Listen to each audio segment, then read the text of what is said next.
अस्सलाम वालेकुम। आज हम आपको कॉर्न्स बॉयल करना सिखाएंगे इजी मेथड के साथ। इसके लिए हमने 1 किलो कॉर्न्स लिए हैं, 1.5-2 लीटर पानी और 2 टेबलस्पून नमक। एक कॉर्न लेंगे, इसको एक साइड से ऐसे काटेंगे, दूसरी साइड से ऐसे काटेंगे। इसके बाद इसकी खाल आराम से पील हो जाएगी।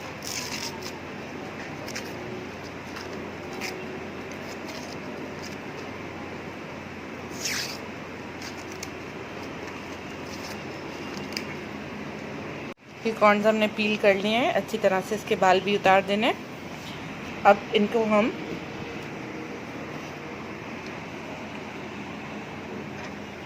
हाफ में कट कर देंगे इस तरह से।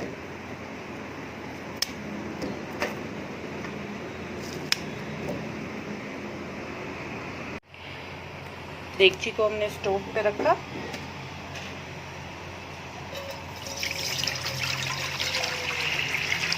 हमने पानी ऐड कर दिया,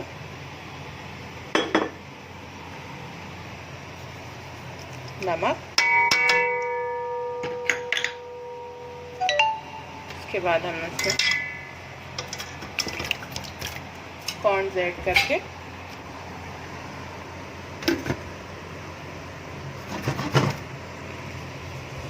मीडियम टू लो आंच पे इसको पकाएंगे और इसका कुकिंग टाइम होता है 45 to 50 मिनट्स। 30 to 45 मिनट्स बाद आप देख सकते हैं कि हमारे कॉर्न्स पककर तैयार हो गए हैं। हम इन्हें स्ट्रेन कर लेंगे। ये हमारे कॉर्न्स रेडी हैं बिल लेमन लगा के, और आप इन्हें खा सकते हैं।